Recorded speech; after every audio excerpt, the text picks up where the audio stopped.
Hello again, everybody. Zach Attack is here with my TNA Impact Wrestling review for tonight, Thursday, November 29th, 2012. My thoughts on tonight's Impact. Mixed bag tonight. It was okay Impact tonight. It was kind of a weak one tonight. We did see some storyline building. Of course, the Brooke Hulk Bully Ray storyline and Austin stirring it up as we would see throughout the evening. And plus, we had a title match. We also saw Gut Check was all matches made for Final Resolution. And another pay-per-view location for April's Lockdown revealed. And let's get started with the Hulk Hogan Bully Ray Brooke Hogan situation. Now, last week, Austin Aries said they was going to call someone out during Open Fight Night that will indeed shock TNA and push buttons. And it was Brooke Hogan, not to wrestle, but accusing Brooke of having a relationship with Bully Ray. Of course, Hulk Hogan seeming bad, and that's what brought the start of Impact, Hulk Hogan coming out to talk about this whole Bully Ray Brooke Hogan thing and see if they got something going on as it comes to a really personal relationship. Bully Ray came out saying, Hogan, you don't trust me. Of course, Hogan was furious. Wanting answers, and Bully never really said anything about Hogan wanted to know who is the number one man in Brooke's life. Then, of course, brought out Brooke, saying that Brooke said it's not what you think. It's not a relationship. Hogan wants nothing to do with Bully Ray dating Brooke or any wrestler dating Brooke.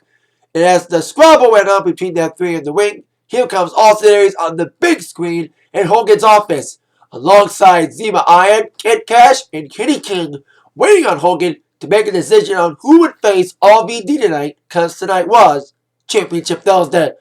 And he was sitting on Hogan's desk, the first of many sexual innuendos headed towards Brooke Hogan, saying that, man, this desk, he was laying on the desk like Brooke did. That's where the joke comes in. He's like, man, this desk feels uncomfortable. How did it feel, Brooke, to lay on this table? That brought Hogan out to the back way to settle it with Mr. Aries as he's stirring the pot with the whole Brooke Hogan jokes. It's saying about Hogan letting personal business distract from professional, where indeed we would see what would happen and who would face RVD for the X Division Championship. Later on in the evening, it's see a little bit more between Hogan and Bully Ray. Not much development in that storyline, a little bit of development, but we'll see what happens with the Bully Ray thing as it evolves, especially we would see during our main event this evening. And speaking of championships, the number one contender for the Knockouts Championship will, of course, be taking on Taylor at the pay-per-view Final Resolution. Mickey James was in action to kick things off against Gail Kim. Now, Knockouts division has been kind of weak lately with a lot of Knockouts leaving, although I am hearing Velvet Sky is coming back. That's cool, the Velvet Sky is coming back next year, because I miss Velvet, and she was one of the best Knockouts in my mind, and that's what Knockouts do, they wrestle, and I'm glad Mickey James is back in the spotlight, and indeed, despite Gail trying to take the advantage, Mickey James gaining momentum as she gets the victory over Gail Kim, of course, like I said, gaining momentum with a tornado DDT, heading towards her title shot against Taylor at Final Resolution. And once again, speaking of number one contenders for world titles, at least TNA titles, here comes the world champion, number one contender, Bobby Roode. Of course, talking about what he did last week during the Christian York versus Jeff Hardy match.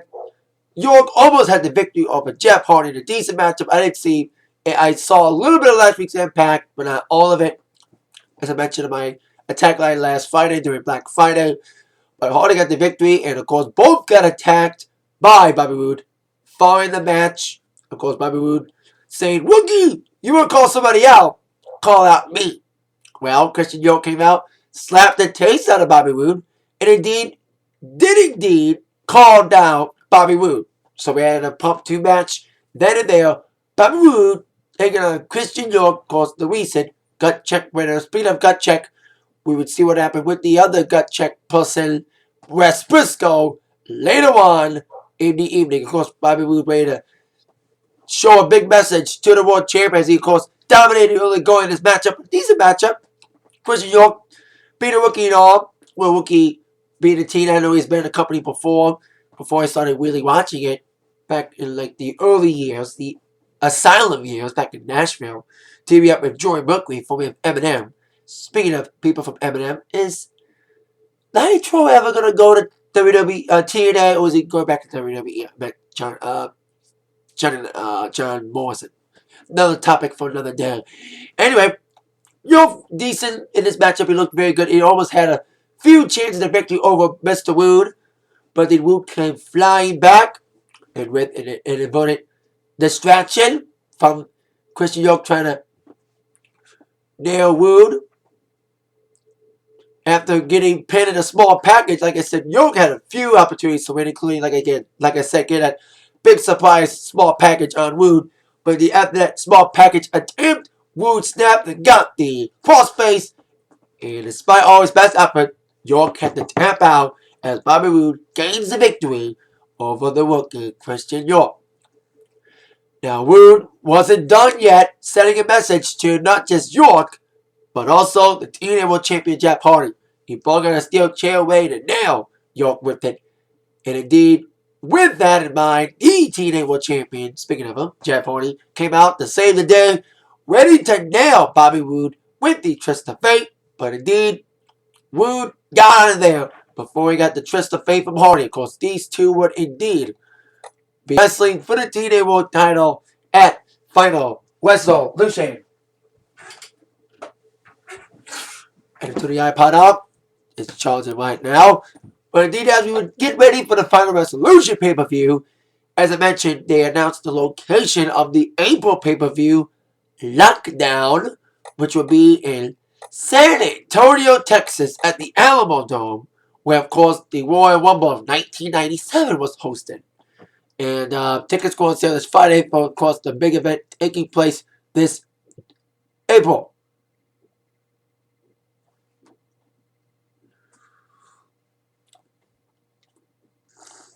So, there you go.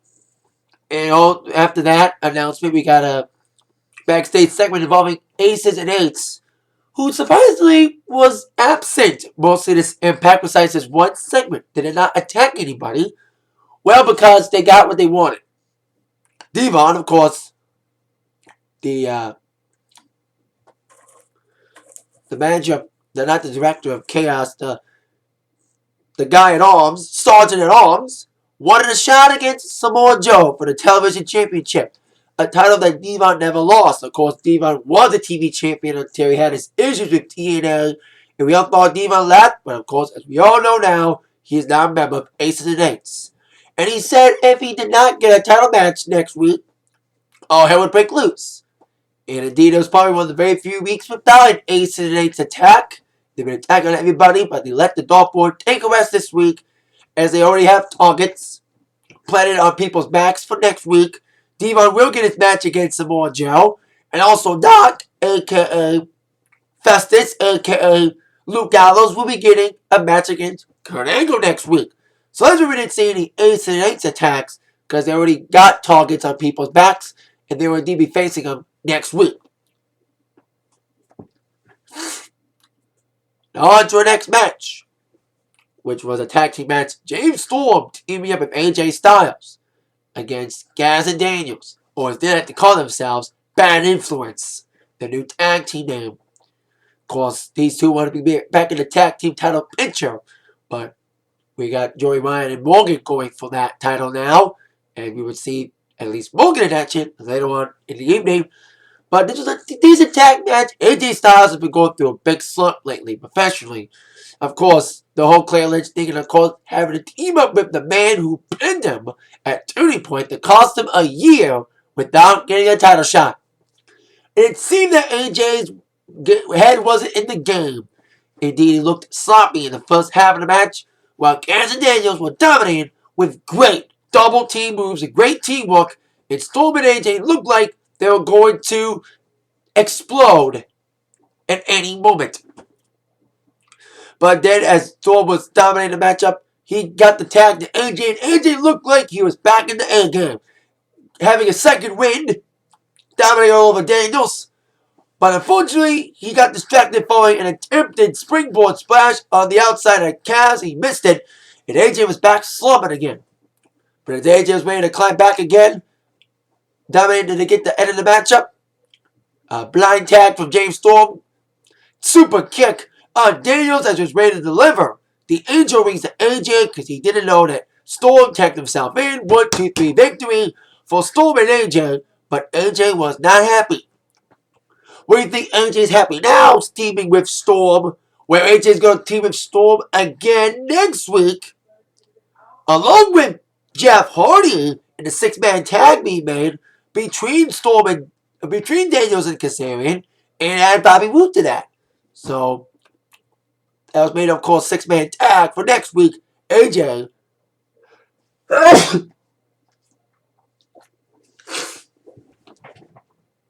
Sorry, a little sicky today, but I'm doing this with you. So, stuffed up.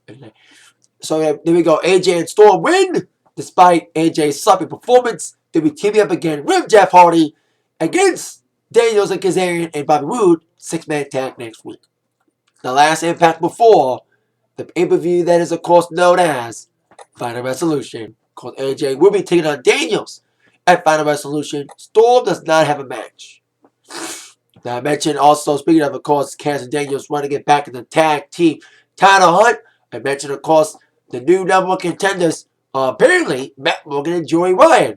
Of course, we saw what happened with them last week as Joey Ryan took on Chavo Guerrero with a little help of Matt Morgan interfering, setting up a possible feud between those two teams.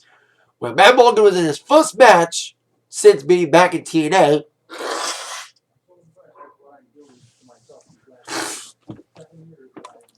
against Doug Williams. This is probably the only time I've ever seen a squash in TNA. We don't see much squashes in TNA, but this was definitely a squasher. Doug Williams tried to do his best, but indeed Matt Morgan, the big 6-foot, 300-pounder, was too much. Got the carbon footprint in a 1-2-3 victory for Matt Morgan. Once again, sending a message to not just Hulk Hogan, of course, with wearing the robe that apparently Hogan wore when he took on Andre the first time at Chase Stadium. I say wore because I don't think that's the real war, but we'll see. But also sending a message to, of course, Chavo and Hernandez. Probably don't get a title shot, definitely, at Final Resolution, but I hope they lose because Joey Ryan, I mentioned, is the second biggest douchebag in TNA besides Robbie E., who I'm glad we didn't see this week. Hope they both get fired soon. Now on indeed to our next segment, which is indeed the gut check result. With Al Snow apparently not in the building. I don't know if it's storyline wise or whatever, or if he really left the company. Who knows what's up with Al Snow? But Al Snow wasn't at the Impact Zone tonight to indeed help Taz and Bruce Pritchard, aka Brother Love, judge Wes Briscoe. D'Lo Brown took Al Snow's place, but it doesn't matter if Al was there or not. It was indeed a yes vote from D'Lo, yes vote from Pritchard, and a no vote from Taz. As Wes Briscoe, the first guy to ever win a match during his gut check, and of course the son of Jerry Briscoe, got the yes vote. He is indeed getting a TNA contract. He looked decent in his matchup against Garrett Bishop last week, but I agreed with Bruce and Taz that Wes has a lot to learn. He didn't look that good last week, but indeed, hopefully Wes Briscoe proves he has what it takes to be a TNA. He has to prove it every time he gets in that ring because he's got the contract. We're on to a main event for the X Division Championship. Of course, 4 men will be going for that decision making by Hogan. Austin Aries, Kenny King, Kid Cash, and Zima Iron. He eliminated Kenny King first because Kenny King's a new boy and hasn't improved himself yet in TNA. Hopefully Kenny King will probably get another shot once he gets some more big wins because we haven't seen him in a while. But he made a double elimination on Zima and Kid Cash. Basically, Hulk Hogan wants Austin Aries to get his ass whipped, following Austin Aries stirring the pot a bit between him and his daughter, and of course, Bully Ray, who Hulk Hogan bumped into as he was ready to watch the match between Aries and RVD for the X Division Championship. Billy Ray's like, you don't trust me still, blah, blah, blah, blah, blah. Of course, Hogan and Billy Ray would have one more big confrontation during main event this evening, which is, of course, the X Division Championship on the line on Championship Thursday, while Van Dam defending against Austin Aries, of course, a former TNA X Division Championship, and wanted to get back in the spotlight to get another shot against Jeff Hardy, or whoever is the TNA World Champion. Aries looked dangerous in this matchup. Of course, Austin Aries got a lot to prove, and he looked very good in this matchup. Decent main event tonight, very exciting main event. RVD came back strong. He did miss a Rolling Thunder, and of course, he got the Rolling Thunder eventually, and Ray delivered a big splash when the Aries rolled out a few times. And even Austin Aries did a little parody of RVD's splash. By the way, I didn't mention this during the, the sidetrack here, but fair to say during the Kaz Daniels, AJ Styles, James Storm match, Opa Gangnam Style! Daniels and Kaz did Gangnam Style. That was kind of funny. Anyway, back to our main event, which was, of course, the X Division Championship match. Austin Aries was dominant most of the matchup. RVD trying to come back big and strong, and indeed looked like RVD was going to get the victory at first near towards the end, but Austin Aries dragged him across the outside and beat the crap out of the ring, impersonated him like I mentioned during the RVD chant. And indeed, Austin Aries crashing RVD on the steel steps, beating him outside, dragging him back in the ring. It looked like he was going to pin him, but instead he grabbed the mic saying, RVD, you're down on the mat. You're tired. You have sweaty hair. Just like Brooke Hogan after she has sex with Bully Ray. Or something like that. Some sort of another sexual innuendo towards Brooke Hogan. Another sexual thing. Sexual reference. And that, of course, brought out Bully Ray to try to attack Aries and cause a disqualification. RVD retains the X Division Championship. Austin Aries won by disqualification, but didn't get the title. That's why he was mad at Bully Ray by trying to attack and wait for the powerbomb, the bubble bomb. But Aries got out of there. But it was indeed stuck between a rock and a hard place as Aries was walking out. Here comes Hulk Hogan. But as I kept mentioning, and indeed it did happen, Hulk Hogan and Bully Ray did have another stare down as we ended Impact with more questions than answers. Hogan wanted answers, but we still got more questions. Is Brooke Hogan dating Bully Ray? How's the storyline going to develop more the next week? Whereas we head towards Final Resolution, I smell a possible match between Austin Aries and Bully Ray at Final Resolution. But Hogan still ain't trusting Bully Ray because of his whole Brooke Hogan thing. So there you go. That's it for this week's Impact. The last Impact before Final Resolution is next week. And as I mentioned, 2 matches have been made. Actually, 3 matches. 2 involving Ace and Eights. Kurt Angle taking on Doc, a.k.a. Festus, a.k.a. the guy. I said his name. Yeah, Festus and Luke Gallows. Luke Gallows taking on Kurt Angle. Also, of course, we have Devon getting what he wants. Another shot at his former television championship against Samoa Joe.